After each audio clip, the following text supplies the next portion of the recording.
Quand je demande à mes clients pourquoi ils me payent, ils répondent tous la même chose, je t'ai payé parce que c'est toi. Et c'est exactement ça, le secret d'une personal brand magnétique. C'est pas les hooks que tu as copiés des US, c'est pas la valeur que tu donnes, mais c'est littéralement se faire payer pour exister. Parce qu'aujourd'hui, le marché est saturé. Et si tu ne crées pas rapidement une vraie personal brand qui close pour toi, tu risques de te fatiguer à prospecter ou alors de cramer ton oseille en âge. J'ai investi plus de 30 000 € dans ma propre personal brand ces 3 derniers mois. J'ai aidé des dizaines d'entrepreneurs à devenir la référence dans leur marché. Et aujourd'hui, je te montre comment construire ça étape par étape. C'est honnêtement la vidéo la plus importante de toute ma chaîne YouTube parce que je te résume toutes mes vidéos en une seule. Si tu la regardes en entier, je te garantis que ça va littéralement changer ta création de contenu et donc ton business. J'espère que tu es prêt, c'est parti. Ok, on est parti, je te jure que je t'ai mis tout ce que je sais, tu vas voir, on va vraiment rentrer en détail avec des exemples concrets et applicables pour toi.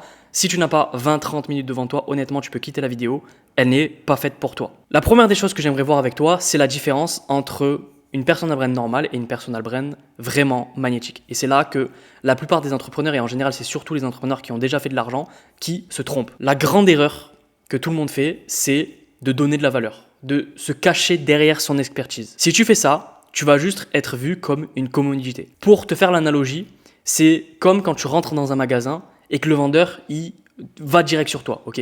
Tu rentres à peine, tu mets les pieds dedans, le mec qui vend les trucs, il vient te voir, il fait « Alors, est-ce que tu as besoin de ça ? Est-ce que tu as besoin de ça ?» Ton premier réflexe, c'est de dire « Non, non, merci, je regarde juste. » Et en faisant une personal brand et en créant du contenu, en donnant uniquement de la valeur, c'est exactement cet effet que tu vas renvoyer chez ton audience. Si tu fais la deuxième chose, ce que je vais te montrer juste à présent, tu fais l'effet inverse, ok ?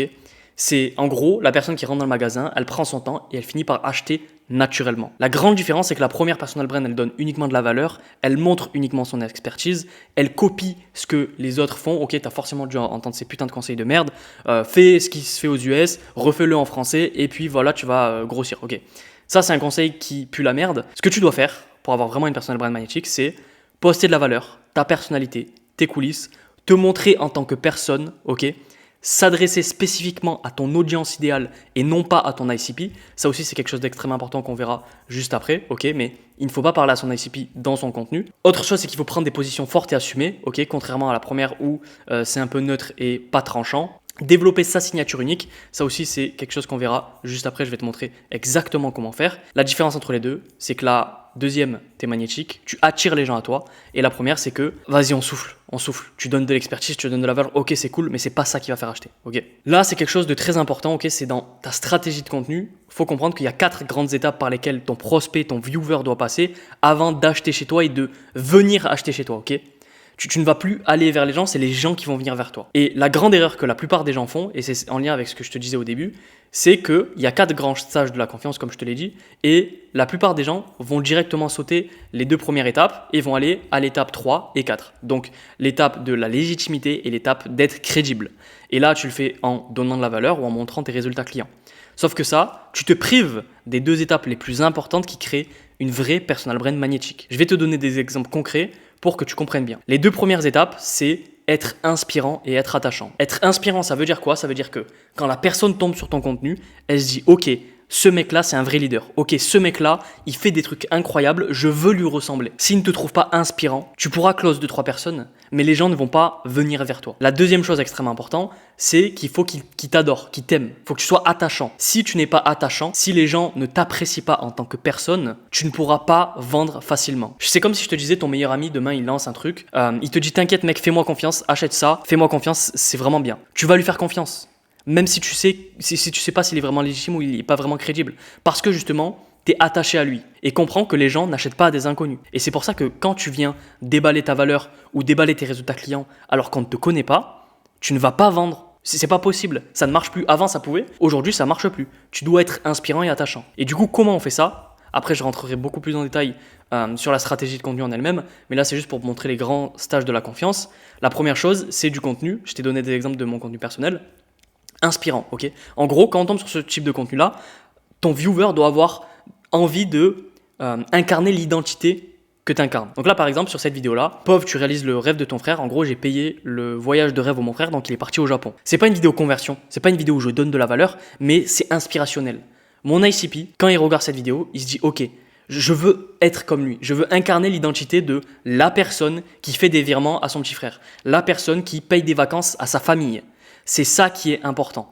Pour que les gens se disent « Ok, je veux être comme lui ». La deuxième catégorie, c'est être attachant. Donc là, c'est « Ah, ok, ce mec-là, il est cool. Ok, il est comme moi. Ok, il me ressemble. » Parce que, encore une fois, avoir des clients qui te ressemblent, moi, j'adore travailler avec mes clients. Parce que c'est des gens qui me ressemblent. Donc, ils appliquent plus. Et en plus de ça, j'adore les délivrer. Parce que c'est comme si je parlais à mon pote, tu vois. Et c'est trop bien de travailler avec des gens comme ça. Et pour ça, tu dois montrer ta personnalité. Donc là, je te donne un exemple avec cette vidéo-là. Avoir une meuf quand t'es ambitieux, en gros, je parlais d'une relation à moi ancienne qui avait impacté ma façon d'être et littéralement ma vie. Et ça avait aussi, par extension, impacté mon business. On pourrait dire, mais il n'y a aucun ROI à poster ce genre de vidéo. Parce que mon ICP va tomber sur cette vidéo, il va pas convertir, ok? Mais il faut que tu comprennes que faut que tu sois extrêmement intentionnel dans chaque contenu. Chaque contenu n'a pas pour but de convertir. Ce contenu-là avait pour but de connecter. Et en fait, quand les gens connectent avec toi, ça va faciliter la conversion. Parce que quand il va comparer entre le coach business qui fait 100K par mois et toi, que tu fais pas 100K par mois, qu'est-ce qui va te différencier à part le CA? C'est ta personnalité. Ok? Et en fait, c'est littéralement créer sa propre niche, son propre océan bleu dans un océan rouge qui est saturé. C'est les gens te choisissent pour toi. Et que même si ton concurrent donne plus de valeur, même si ton concurrent a plus de résultats clients, les gens vont venir chez toi parce que c'est toi. Et c'est pour ça que ces deux premiers stages de la confiance sont extrêmement importants. Et si tu es sur cette vidéo, c'est probablement que tu les négliges. Les deux autres stages, c'est le stage de la légitimité et de la crédibilité. Donc de la légitimité, c'est tout simplement tes résultats personnel. Donc, qu'est-ce que toi, tu as accompli en tant que personne? Donc là, par exemple, c'est une vidéo de moi qui explique mes résultats que j'ai eu sur le mois précédent. Je ne montre pas juste mon dashboard comme ça pour flex, c'est je raconte une histoire. Ça, on y reviendra aussi plus en détail juste après dans la vidéo. C'est ici, ouais, par rapport au storytelling, c'est extrêmement important. Donc, on le verra juste après. J'ai raconté mon histoire et comment j'étais passé de 2 à plus de 12K par mois en à peu près 1 mois et demi. Ça me rend légitime parce que les gens voient mon histoire. Je raconte de où je suis parti. Je raconte qu'est-ce que j'ai traversé et je raconte où j'en suis actuellement. Et la dernière chose, donc, c'est être crédible. C'est tout simplement montrer que tu as changé des vies, que tu as apporté des résultats et une réelle transformation à tes clients. Donc là, par exemple, cette vidéo-là, c'est une vidéo que j'ai épinglée sur mon profil. Donc tu peux aller la voir, elle est sur mon profil Instagram. Et je montre littéralement tous les clients qui disent à quel point ils sont satisfaits de l'accompagnement, des résultats qu'ils ont eu, etc. etc. Donc ça me rend crédible. Et comprends que si tu as pas tous les 4, il y a un trou dans ta personal brand et il y a une fuite. Et on y reviendra bien plus en détail tout à l'heure dans la stratégie de contenu. On va voir en détail, du coup, là je t'ai montré les 4 stages, maintenant je t'ai montré concrètement comment le faire, ok? Donc c'est bien beau d'être inspirant, mais comment on est inspirant? D'ailleurs, j'en profite pour te dire ça, mais si tu veux la mind map pour avoir toutes les informations, tu peux m'envoyer contenu sur Instagram et je te l'enverrai avec plaisir. Faut que tu comprennes un truc, c'est que tu as forcément des mécanismes uniques. Quand je dis mécanisme unique, c'est que tu as forcément des choses qui te rendent unique et des choses qui ont fait que les gens t'ont payé à toi. Donc je te donne un exemple pour moi et après je vais te montrer juste après comment concrètement déterminer tes 3 mécanismes uniques. Mes premiers mécanismes uniques, donc mon premier mécanisme unique, c'est mon storytelling, ok? Le deuxième mécanisme, c'est ma relation que j'ai avec mes clients, ok? Je m'entends extrêmement bien avec mes clients, ça se voit dans mes témoignages, ça se voit dans mes vidéos longues sur YouTube, etc. J'ai une très très bonne relation avec mes clients. Et c'est ce qui revient en général quand les gens me payent, ils me disent ok, je t'ai rejoint parce que tu t'entends trop bien avec tes clients et moi, c'est ce que je recherche, ok? La troisième chose, c'est mon format signature. Donc, mon format où je fais du storytelling avec des b-rolls extrêmement esthétiques et une voix off. Ça, c'est les 3 mécanismes uniques qui font que les gens me choisissent pour moi. Et toi, tu as forcément les tiens. Ok, mais Thibaut, du coup, comment je fais pour les trouver? Tu vas juste demander aux gens qui t'ont payé. Tu as forcément des clients qui t'ont payé et que tu veux attirer. Ces clients-là, tu vas leur envoyer un formulaire extrêmement détaillé sur concrètement pourquoi ils t'ont payé. Donc tu vas leur poser 4 types de questions. La première, c'est où ils t'ont découvert. Quel contenu les a fait rentrer en contact avec toi. Le deuxième axe, c'est l'axe de conversion. Donc qu'est-ce qui les a fait passer à l'action? Quel a été le déclic pour eux pour prendre un appel avec toi? Le troisième, c'est les objections. Quelles objections ils avaient avant de te rejoindre? Pourquoi ils t'ont choisi toi et pas un autre? Toutes ces questions-là, ça va te permettre de déterminer ces 3 mécanismes uniques. Deuxième chose, c'est comment être attachant. Comment t'es attachant? T'es attachant en 3 étapes. La première, c'est tes croyances, ok? Tu dois absolument donner tes valeurs profondes et ta vision du monde, ok? Comment tu vois le monde? Pourquoi? Parce que, encore une fois, les gens vont s'identifier à toi. C'est extrêmement, extrêmement, extrêmement important. Quand les gens vont voir que tu leur ressembles, ils vont avoir beaucoup plus envie de t'acheter. La deuxième chose, c'est ton style. Quand je te dis chemise à carreaux, casquette et mec extrêmement musclé et short court, tu penses à Alex Hormozy. Quand je te dis mec chauve, un peu red pill avec un putain de cigare extrêmement musclé, tu penses à Andrew Tate. Parce qu'ils ont une signature visuelle bien précise. Et ça peut être avec un format, comme je te l'ai montré juste avant. Moi, c'est mon format signature. Ça peut être, par exemple, moi, ma casquette, j'utilise tout le temps ma casquette. Il faut que tu sois reconnaissable, que ce soit dans ton format ou dans ton style vestimentaire. C'est extrêmement important. La troisième chose, c'est ta mission. Comprends que les gens vont beaucoup plus être embarqué dans ta personal brand, dans ta création de contenu et aussi dans ta personne si tu partages ta mission de vie. Les gens ne veulent pas juste de l'argent ou juste perdre du poids. Les gens veulent rejoindre une vision. C'est ce que je te disais tout à l'heure par rapport à être inspirant. Les gens veulent un leader et tu dois montrer pourquoi tu fais ce que tu fais. Tu dois montrer vers où tu vas. C'est quoi tes valeurs profondes? C'est quoi ta mission de vie concrètement? C'est pas juste faire 10K par mois. Qu'est-ce que tu veux faire au fond de toi? Ça, tu dois le partager. Et la quatrième chose, c'est ton mécanisme. Donc ça, c'est ce que je t'ai montré juste avant. Donc tes 3 mécanismes uniques, ce qui te permet de monétiser et de faire de l'argent. On y reviendra juste après dans la stratégie de contenu, etc. Tu verras, je vais rentrer beaucoup plus en détail avec des exemples. Littéralement, si tu fais CTRL-C, CTRL-V, ta personal brand, elle scale, ok? L'essence de ta personal brand, elle est dans ça. La valeur, les frameworks, les hooks, les scripts, etc. C'est 10% de ta personal brand. Les 90% restants, c'est ça. C'est du fond, ok? D'ailleurs, si tu veux prendre un appel avec moi, c'est totalement gratuit, ça t'engage en rien du tout. Réserve un appel dans la description, on fera ta stratégie de contenu et on verra ce qu'on pourra mettre en place pour toi. T'as absolument rien à perdre, t'as tout que t'as gagné. Premier lien dans la description. Le truc non négociable, c'est, pour vraiment avoir une vraie personal brand, c'est de prendre des positions tranchées, ok? La plupart des personal brands, en réalité, elles sont chiantes, ok? On s'ennuie, on se fait chier. Ce qu'il faut que tu fasses, c'est que tu sois tranchant. Je te dis pas d'insulter toute la terre, et là, je t'ai donné l'exemple avec Oussama Ammar et Alex Kitchens, parce que c'est les mecs les plus clivants du marché, on va dire, mais comprends que pourquoi leur personal brand, elle est autant forte, c'est parce que justement, ils sont tranchants. Quand tu les vois, soit tu les aimes, soit tu les détestes. Il n'y a pas d'entre-deux. Et comprends que si tu es dans l'entre-deux, donc là je prends l'exemple de Squeezie, désolé pour Squeezie, mais en gros, j'appelle ça la courbe de l'ennui. Parce que si tu es lisse, si tu prends pas position, si tu donnes pas ton avis sur des choses relatives à ta niche ou pas d'ailleurs, ben on se fait chier en fait. Pourquoi j'irai acheter chez toi, mec? Genre t'es super lisse, c'est super chiant. Et en fait, c'est que faut que tu comprennes que tu dois être tranchant, ok? Faut pas que tu aies peur de parler de ce dont tu as envie de parler. Parce que c'est ça qui rapproche les gens encore plus de toi. Alors évidemment, ça va filtrer. Je te donne l'exemple de mes vidéos. Moi, je suis quelqu'un j'ai un langage très grossier, très familier. Ça va pas attirer les grand-mères de 92 ans. J'ai rien contre les grand-mères de 92 ans, mais je veux pas travailler avec des grand-mères de 92 ans. Je veux travailler avec des gens comme moi, qui sont jeunes, qui sont en vas-y là, faut qu'on fasse de l'argent, let's go, on va construire un gros truc, tu vois. C'est des gens comme ça que je veux attirer vers moi. Des gens qui ont déjà fait de l'argent, des gens qui ont déjà voyagé. C'est ça que je veux attirer.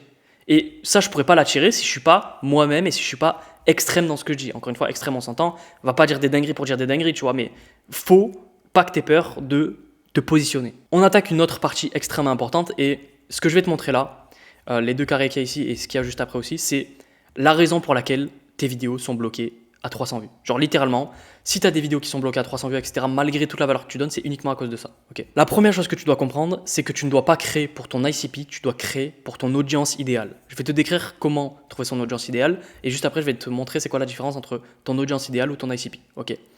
Ton audience idéale, c'est son identité, son histoire, son apparence, ses passions, ses objectifs, qu'est-ce qu'il veut devenir, c'est quoi ses peurs profondes et contre quoi il se bat. Et là, tu l'auras vu, c'est très émotionnel. Encore une fois, la vente, c'est de l'émotion et le contenu, c'est de la vente. Sauf que là, les gens, ils n'achètent pas tes vidéos avec de l'argent, ils achètent tes vidéos avec quelque chose de beaucoup plus important, leur temps.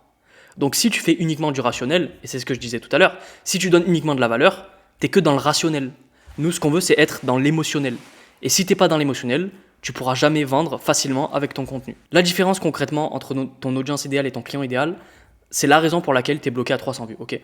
Quand tu es entrepreneur, quand tu as déjà fait de l'argent, quand tu as de la valeur à donner, la première chose que tu vas faire dans ta personal brand, c'est prendre ton téléphone et donner de la valeur et parler à ton ICP. Ça, c'est le meilleur moyen de faire 300 vues. Pourquoi? Parce qu'en fait, ton client idéal, ton ICP, c'est un TAM beaucoup trop petit.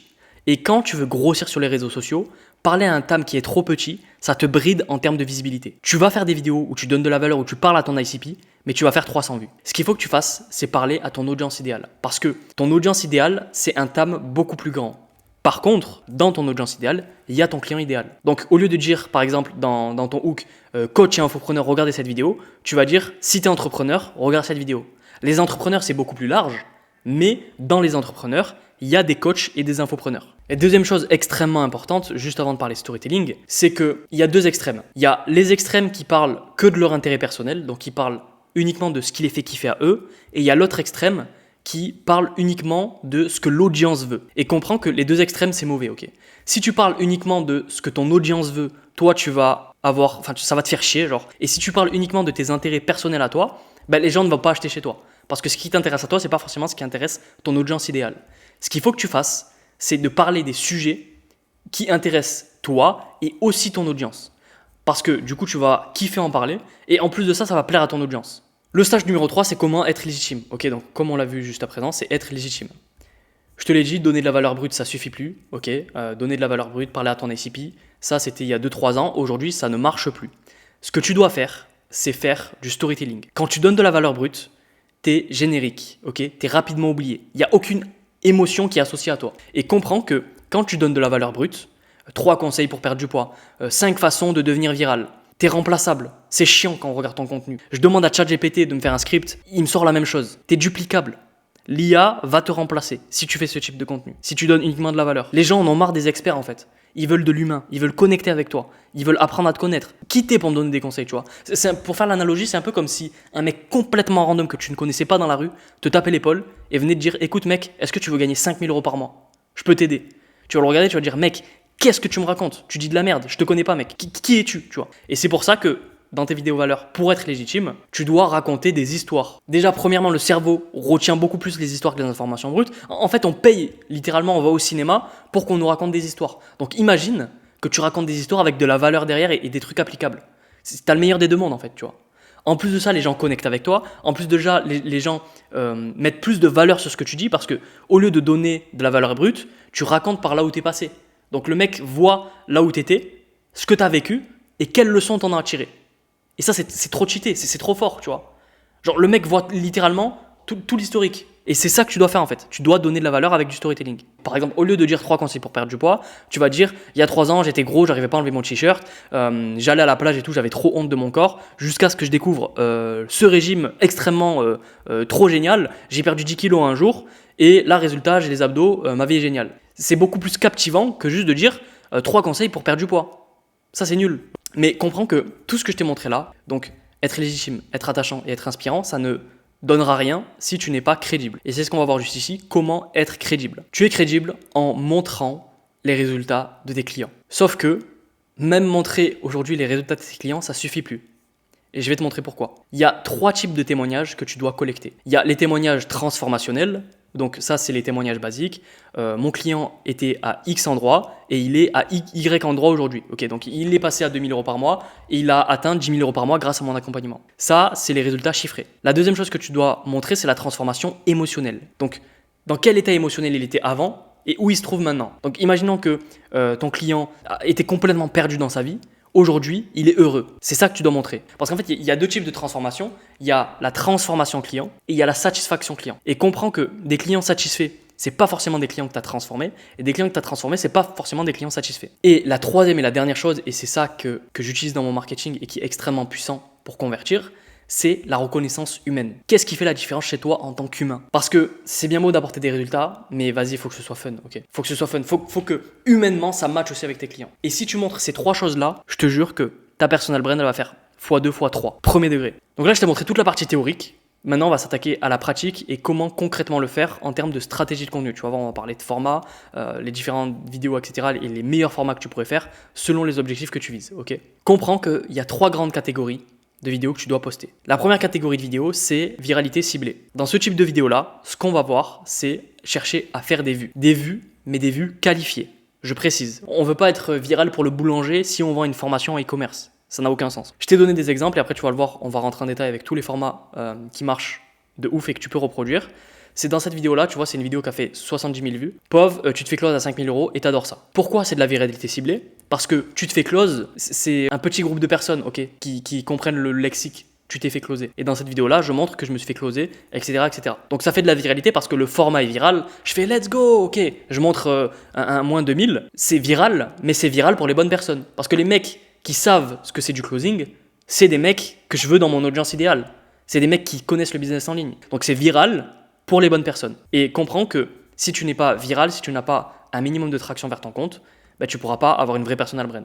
Parce que si tu n'es pas connu, personne n'achète chez toi. Le deuxième format, c'est l'authenticité différenciante. Ok, donc là, c'est pour être attachant. Je vais te donner un exemple avec cette vidéo-là. Donc là, par exemple, c'était j'ai réuni 3 de mes clients, donc Léo, Adrien et Yoran en Malaisie. Et dans cette vidéo-là, je dis, tu réunis tous tes clients à l'autre bout du monde, je leur donne le micro, on parle, etc. C'est génial et c'est très émotionnel, ok. C'est une dinguerie de ramener ses clients à l'autre bout du monde et de parler avec eux. J'ai kiffé le moment, eux aussi ils ont kiffé le moment et ça s'est retranscrit dans la vidéo. Tout le monde a kiffé, tu vois. Genre c'est incroyable. Humainement, c'est trop bien, tu vois. Genre ok, le digital c'est cool, mais de rencontrer les gens dans la vraie vie, de parler avec eux, d'avoir une discussion, de manger avec eux, de rester plusieurs jours avec eux et de montrer ça en vidéo, c'est incroyable, c'est trop stylé. Et les gens vont s'attacher à toi. L'authenticité différenciante. Genre, très peu de gens ont rencontré leurs clients dans la vraie vie, tu vois. Et ce que tu dois faire avec ta personal brand, c'est justement ça, tu vois. Tu dois montrer à quel point tu es authentique et encore une fois, il ne faut pas faire, il faut que ce soit réel, tu vois. Mais si tu arrives à faire ça, les gens vont s'attacher à toi. Et quand les gens s'attachent à toi,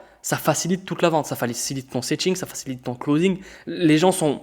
En fait, tu vas plus faire d'appels de vente, ok. Tu vas faire des appels, tu vas connecter avec le mec et le mec va te faire un virement. En fait, il faut que ton contenu soit tellement bon que les gens soient tellement attachés à toi que tu n'aies même plus besoin de faire d'appel. Et dernière chose, c'est le contenu d'autorité. Okay, donc là, dans le contenu d'autorité, il y a 2 choses. Donc la légitimité avec le storytelling et la crédibilité. Donc ça, on y reviendra juste après en détail. Mais ce qui est important de comprendre, c'est que les gens doivent comprendre que tu es légitime, que tu as une certaine autorité. Tu vois. Et là, je te redonne un exemple avec cette vidéo-là qui m'a rapporté, je crois, 500 abonnés ultra qualifiés. C'est un coaching en one-one que j'ai eu avec mon élève, où je lui explique pourquoi ces vidéos font 300 vues. Et ça, pourquoi c'est insane? Parce que je donne de la valeur à quelqu'un qui m'écoute. Et donc ça, tu peux le faire. On va y revenir après avec les différents formats, mais il faut comprendre que les gens doivent t'associer à « Ok, ce mec-là apporte des résultats. Ok, ce mec-là, il sait de quoi il parle. » Si ton viewer ne se dit pas ça, t'as perdu. Donc là, je vais te montrer les différents formats par rapport à l'émotion que tu veux transmettre. Et ça, c'est quelque chose d'extrêmement important. Il faut que tu sois plus intentionnel dans ton contenu. Encore une fois, on y reviendra juste après sur le fait d'être intentionnel et de vraiment traquer ce que tu fais dans ta création de contenu et les différents KPI qu'il faut que tu traques et les KPI qui sont importants à regarder. C'est que tu dois être intentionnel, ok. Dans chaque vidéo, tu dois dire, ok, est-ce que je poste cette vidéo-là pour être virale? Est-ce que je poste cette vidéo-là pour convertir? Est-ce que je poste cette vidéo-là pour connecter? Et si tu fais pas le tri dans ton cerveau et de dire pourquoi tu postes cette vidéo, c'est que tu loupes quelque chose, ok. Tu dois pas poster une vidéo pour poster une vidéo. Chaque vidéo doit avoir une intention extrêmement précise. Donc là, je t'ai listé les différents formats. Donc par exemple, plus tu es ici, plus tu es authentique. Et plus tu es ici, plus tu es autoritaire, ok. Donc le premier format, c'est le format RAW. Donc là, c'est le format où juste tu prends ton téléphone et tu te filmes. Pourquoi c'est authentique? Parce que ça crée ce sentiment de, ok, je suis avec le mec et le mec...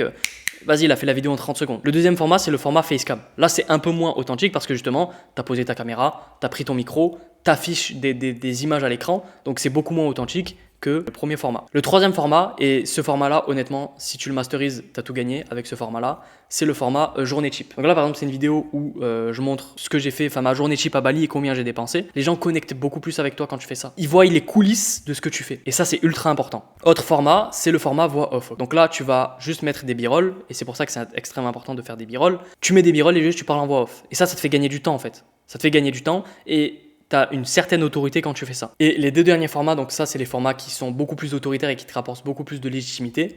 Le premier, c'est les formats podcast, ok. Donc là, par exemple, j'étais avec Yoran, c'était avec moi du coup à Kuala Lumpur et on a fait un coaching en one-one en présentiel. Pourquoi ça rapporte de l'autorité? Parce que quelqu'un qui t'a fait confiance, qui t'a payé, qui t'a accordé sa confiance est avec toi et tu lui donnes de la valeur par rapport à un sujet précis. Et c'est ultra important en fait, c'est trop puissant, tu vois. Personne ne peut ramener ses clients si c'est un scammer.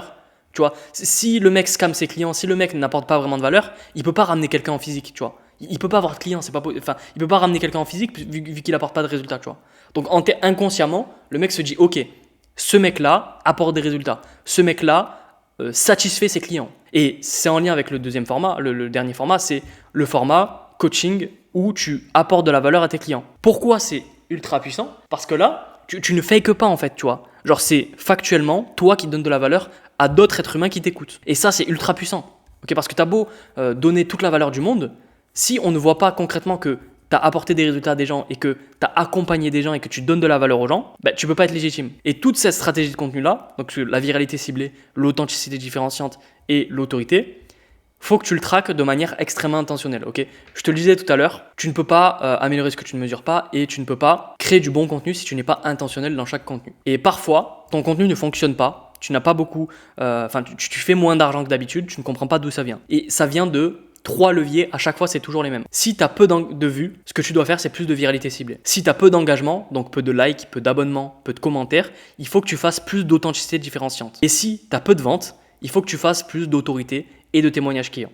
C'est tout. Tu vois, en général, on pose la question, ok Thibaut, combien de pourcents de viralité, combien de pourcents d'authenticité? Et en fait, je peux pas répondre à cette question parce qu'en fait, ça dépend. Est-ce que tes vidéos font 300 vues? Si tes vidéos font 300 vues, mec, va faire de la viralité.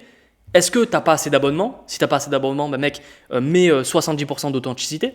Et si t'as pas assez de ventes, fais 70% d'autorité. Donc en fait, le pourcentage de contenu que tu vas produire, ça dépend de quel est le bottleneck business à l'heure actuelle que tu rencontres. Et ça, c'est important. Ok. Et comment traquer concrètement de manière purement actionnable? Si tu as beaucoup d'abonnements, c'est un signal que ton contenu inspirant fonctionne. Donc, tu es dans le stage 1.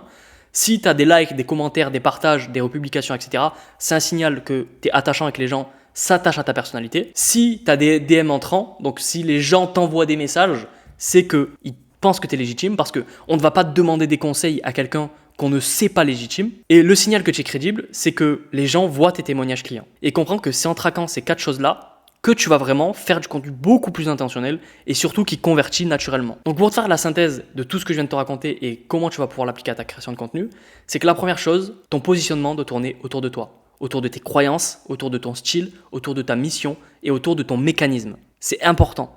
Aujourd'hui, dans un monde où toute l'information est disponible partout, dans un monde où tout le monde automatise, etc., il faut que tu mettes ton unicité sur le devant de la scène. C'est extrêmement important. Le deuxième mécanisme, du coup, c'est tes 3 mécanismes uniques. Donc moi, c'est le storytelling, les relations clients et le format signature. Toi, c'est quoi? Et tu l'as vu avec le questionnaire miroir, que tu dois envoyer à tous tes clients. La 4e chose, c'est parler à ton audience idéale et non pas à ton ICP. La 5e chose, c'est le recoupement, donc de tes intérêts personnels et aussi des intérêts de ton audience idéale pour tenir dans le temps, mais quand même parler de sujets qui intéressent ton audience. Le 6e, c'est le parcours, les 4 stages de la confiance, donc inspirant, attachant, légitime et crédible. Les 3 types de contenu, viralité ciblée, authenticité différenciante, autorité, et les 4 métriques à traquer pour avoir vraiment de la data réelle sur ta création de contenu. Donc voilà l'ami, c'est terminé. Si tu as des questions, n'hésite pas à m'envoyer un message sur Instagram. Si tu veux qu'on aille plus loin, tu peux réserver un appel avec moi, ça ne t'engage absolument en rien du tout. On va juste discuter pour établir ta stratégie de contenu, voir ce que tu pourrais mettre en place, etc. pour ton propre business, pour ta propre création de contenu. C'est le premier lien en description. C'était Thibaut. On se dit à demain. Ciao, ciao.